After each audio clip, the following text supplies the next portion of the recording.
Kaugnay nga ng pagkaka-aresto sa Big Boss umano ng Lucky South 99 Pogo sa Porac, Pampanga, makakapanayam natin si Undersecretary Gilbert Cruz, Executive Director ng Presidential Anti-Organized Crime Commission o PAOC. Magandang umaga po, Yusek Cruz. Good morning, Igan. At sa mga nanonood po at nakikinig ng programa natin, magandang umaga po sa inyong lahat. Magandang umaga rin, Ma'am Connie. Ano pong papel ni Liu Dong? Siya ba'y big boss o may iba pang boss sa operasyon ng Lucky South 99 Pogo Hub?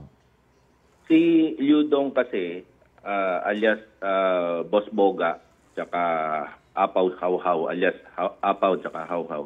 Siya yung kinoconsider natin, yung Hawhaw kasi, Igan, yan, ang ibig sabihin niyan, boss of boss.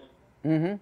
So, siya yung pwede natin sabihin kingpin ng mga Pogo dito sa atin. Mm-hmm. Kasi 2016 pa dumating dito yan, at simula noon, nagtayo na siya ng mga Pogo dyan sa may Region 3, sa Region 1, sa Region 4, at dito sa Metro Manila.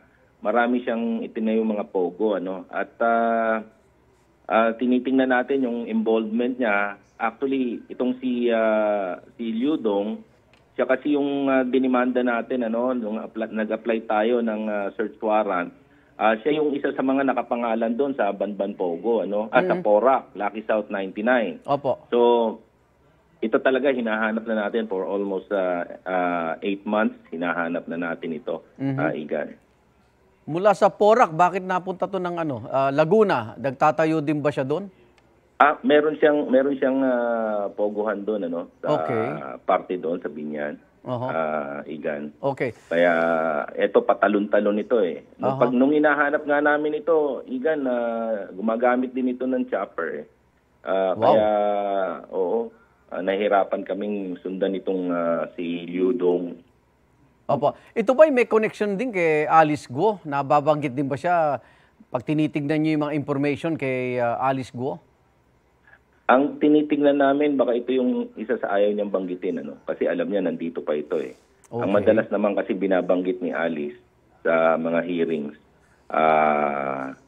ito yung mga wala na dito sa atin, yung mga nasa abroad, yung 3 pangalan na binabanggit niya. Yan yung mga nakademanda sa atin at mga wala na dito sa Pilipinas at nasa abroad na. Itong 12 na to, ito yung mga hinahanap pa natin na talagang nagpapatakbo ng Pogo Hub dito sa atin. Yung kasamang nahuli?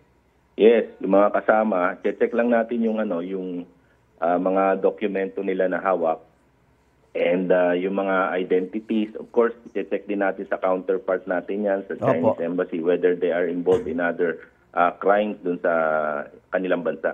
Si Liu Dong ba may iba pang pangalan o baka nakapag-file ng COC ito, Yusek?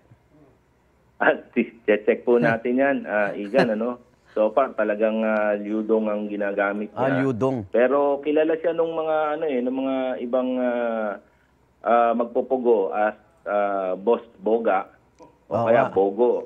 Tsaka Bahaw. Yes, yung Apaw tsaka Hawhaw, yung boss of boss, ibig sabihin, Hawhaw.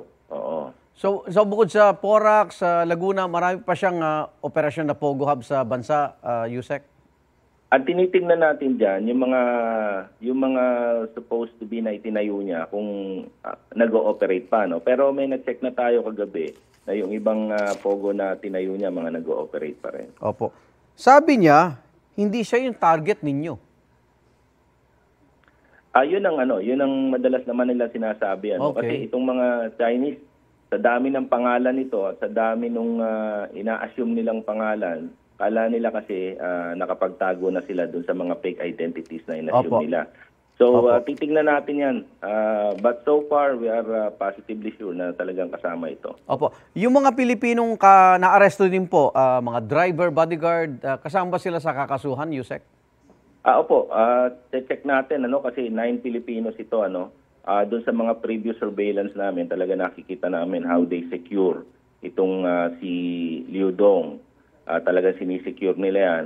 Actually, may mga sweeper pa sila, mga nakamotor doon sa mga videos na nakita namin na talagang nakatingin sa paligid bago siya lumabas. At itong 9 na Pilipinos na to, check natin. Kasi yung iba, sabi nila, driver sila. Yung iba, obviously, bodyguards dahil may mga nakuha tayo mga baril. Opo. Lipat daw kay Mary Ann Maslog. Humarap ito sa Senado, hindi kayo kumbinsido na makakatulong ito sa kaso kay Alice Go, Yusek?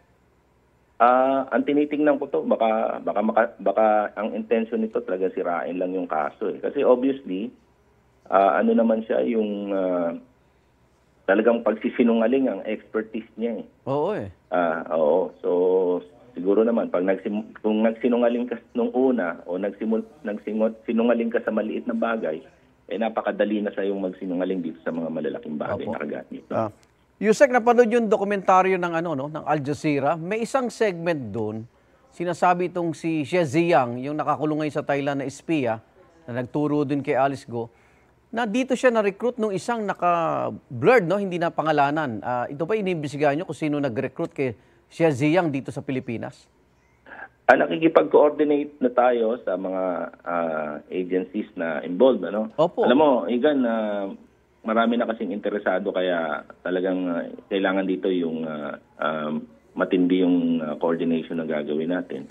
And siguro samantalahin ko na, Igan, kung iaalaw mo Sige lang po, ako. sige po. Kung itong trabaho natin sa Binyan Laguna, yung pagkakahuli natin dito sa kingpin ng mga Pogo, trabaho natin ito with the Bureau of Immigration, of course, sa pangunguna ni Commissioner Joel Biado, and the Armed Forces of the Philippines. Sila talaga yung katulong natin sa pagtatrabaho. Malaking bagay nila in this. Although, even yung PNP, katuwang din natin dito. Kaya siguro, pasalamatan ko lang sila sa mga tulong na ginagawa nila sa PAOK. Opo. Congratulations, salamat. Undersecretary Gilbert Cruz, Executive Director po ng PAOK. Ingat po kayo. Apo, thank you po. Thank you po.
Igan, mauna ka sa mga balita. Mag-subscribe sa GMA Integrated News sa YouTube.